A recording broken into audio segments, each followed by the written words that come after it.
Dear students, welcome back to my channel. In this video, we are going to learn about tachyarrhythmias.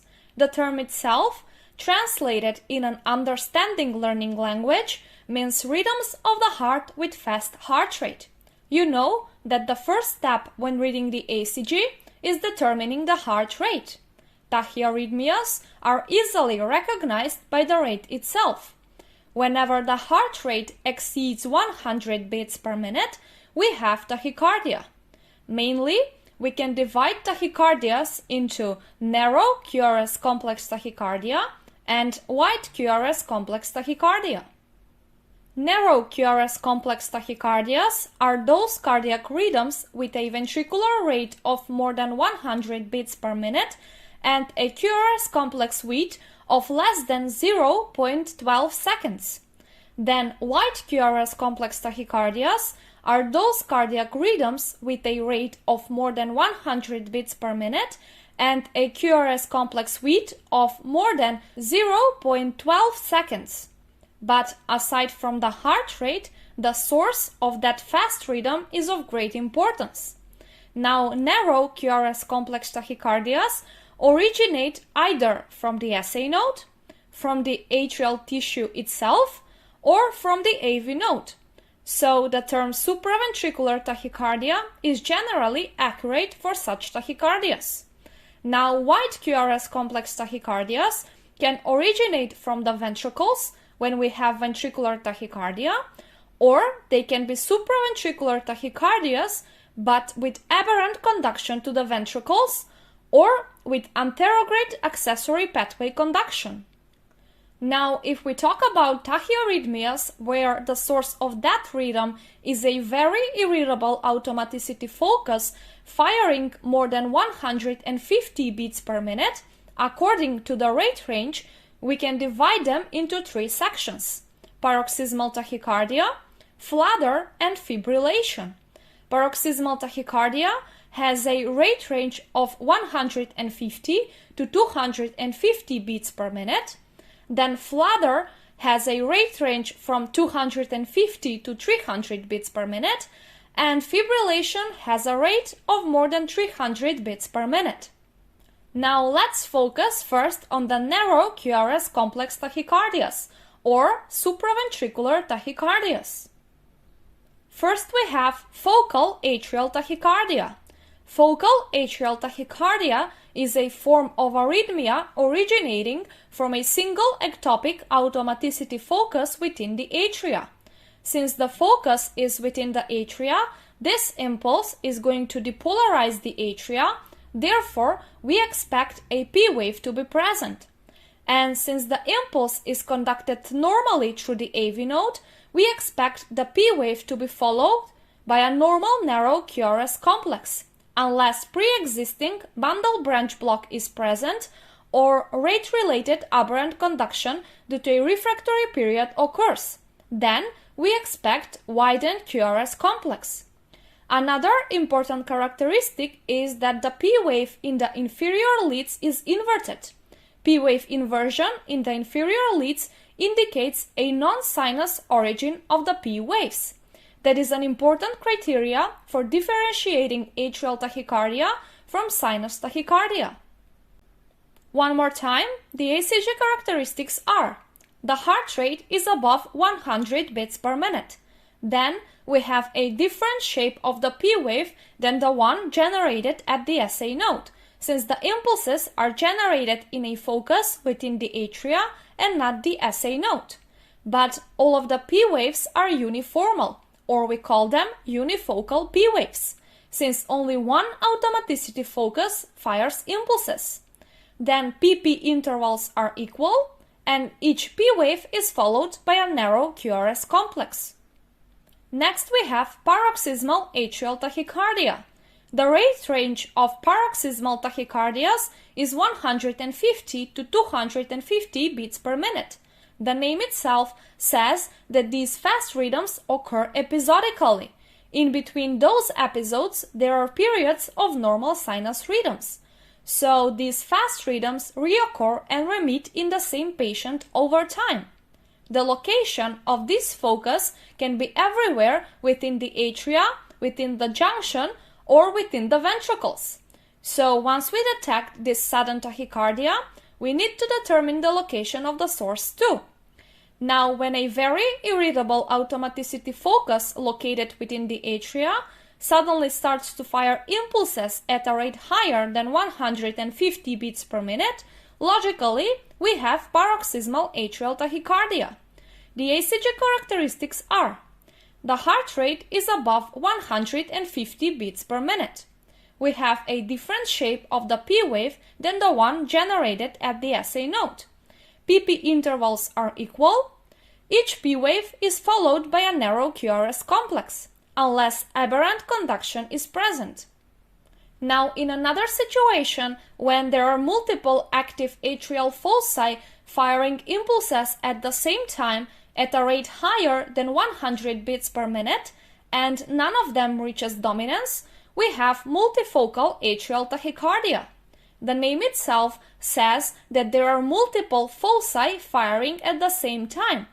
The ECG characteristics are: the heart rate exceeds 100 beats per minute. At least 3 different shapes of the P waves are present, since every focus provides different P wave morphology on ECG. Then we have different PP intervals, or different length of the cycles. And some impulses may not be conducted to the ventricles, so the P wave won't be followed by a QRS complex every time. But usually the QRS complexes are narrow. Each focus paces at its own inherent rate, but the total combined pacing produces a rapid irregular rhythm. This arrhythmia is characteristic for very ill patients with higher stages of COPD. As they suffer from hypoxia, the foci become insensitive to depolarization and develop a resistance to overdrive suppression. This is why not a single focus achieves dominance and they all pace together. Next we have atrial flutter. A flutter represents a fast rate arrhythmia where the heart rate goes above 250 beats per minute. In relation to where the source of this arrhythmia is located, we divide them into atrial and ventricular flutter. Now let's focus on the atrial one. In a highly irritable state or in a present re-entry mechanism, an irritable atrial focus may start to fire impulses at a rate higher than 250 beats per minute and cause tachyarrhythmia named atrial flutter. In atrial flutter, each released impulse circulates through the atrium as a vortex and causes their depolarization. The depolarization of the atria gives a characteristic appearance of a sawtooth-looking pattern of P waves between the QRS complexes. This represents rapid series of atrial depolarization, of which only one in several waves will be conducted to the ventricles because of the refractory period of the AV node. With that, on the ECG, we have an atrial rate of around 300 beats per minute, while the ventricular rate is determined by the AV conduction ratio.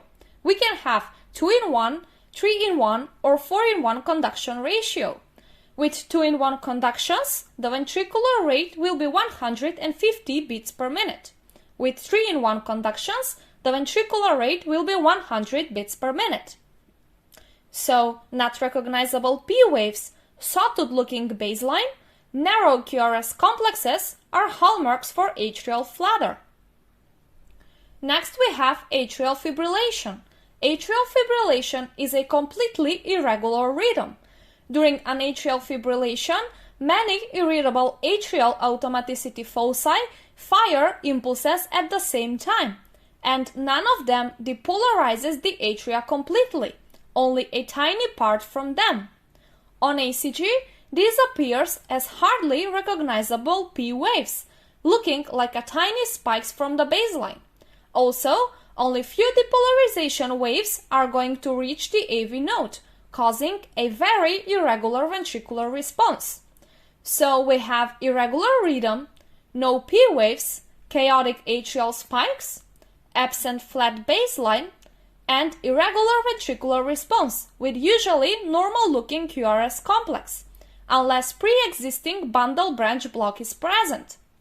To determine the ventricular rate, you should use the 6 seconds interval method that is explained in the video. I will put the link in the right upper corner. Also, for the next two arrhythmias, I've made a complete separate video where I explain the pathophysiology in detail. Here, I will focus on the ECG findings, so if you want to learn more, click on the link in the upper right corner.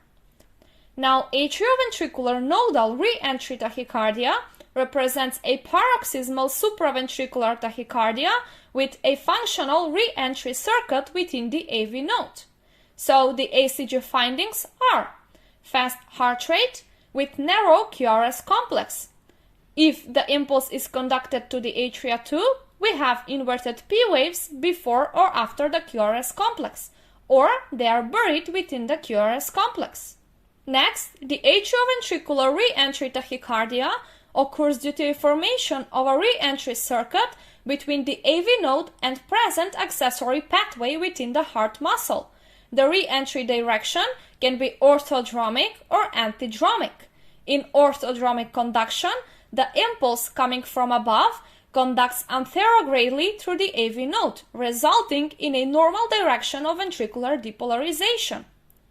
Because the impulse is conducted to the ventricles via the AV node, we have a normal narrow QRS complex.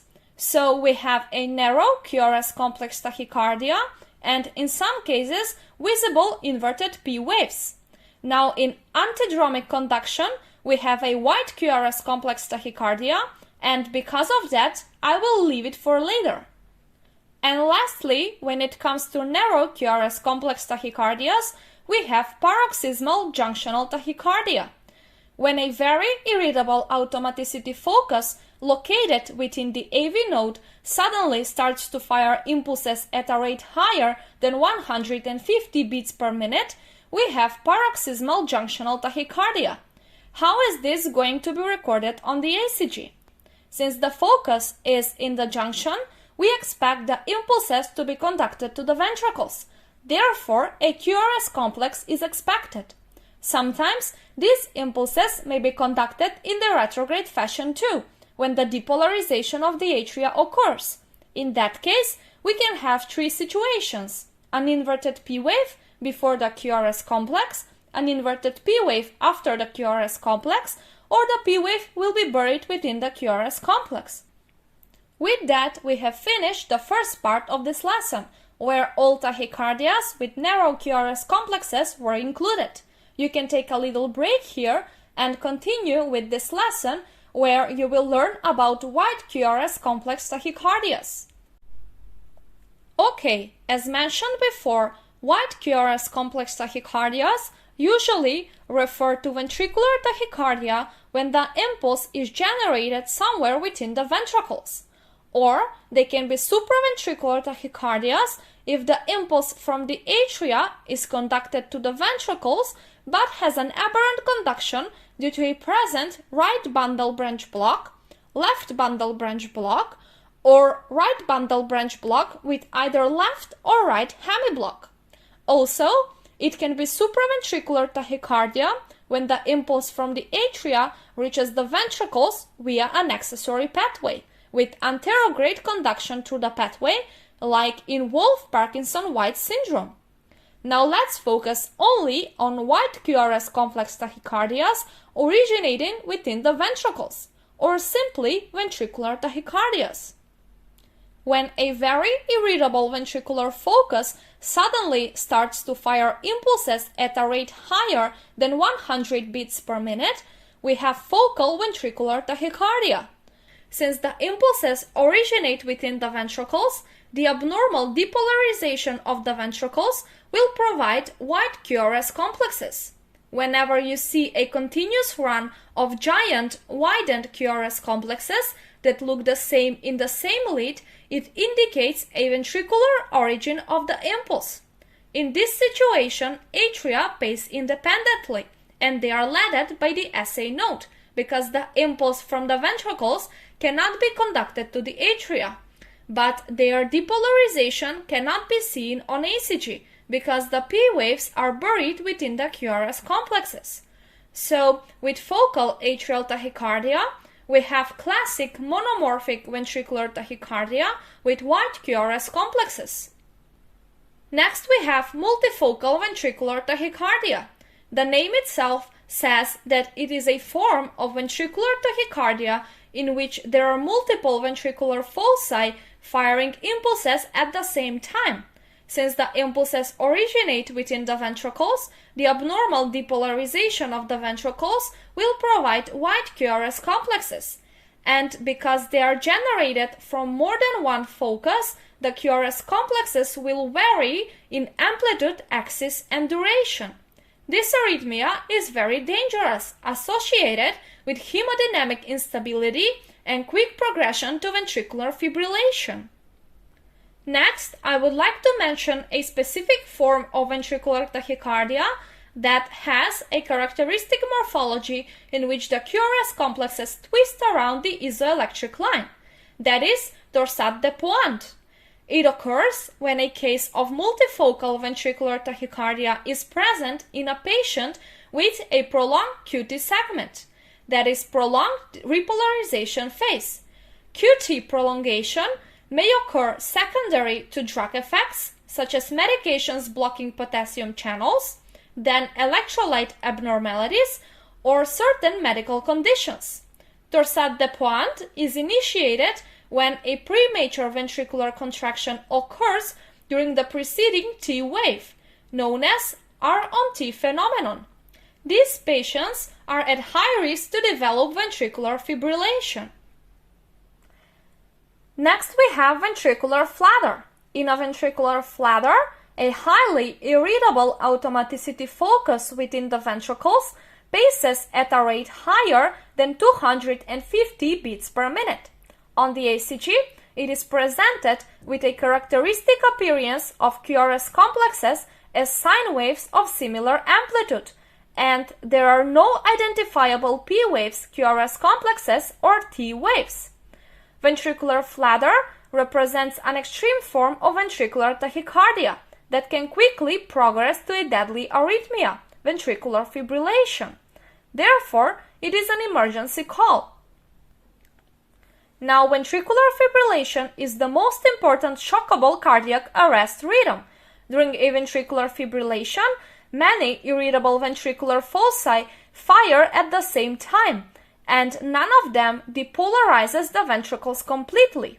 Because of that, on the ECG, there are no identifiable P waves, QRS complexes, or T waves, only chaotic irregular deflections. Imagine the ventricles as a bag of worms. The contraction of the ventricles in this situation looks quite the same as that bag full of worms. In this case, the heart is not able to fill with blood appropriately, and also it doesn't provide the force needed to pump the received blood out through the aorta, thus resulting in a loss of cardiac output. So there is no circulation. No circulation means cardiac arrest. And with that, we've come to an end. Now, I would like to end this video. I hope that it was helpful for you, and if yes, please make sure to subscribe to support me. Thank you for your time, and I hope to see you again.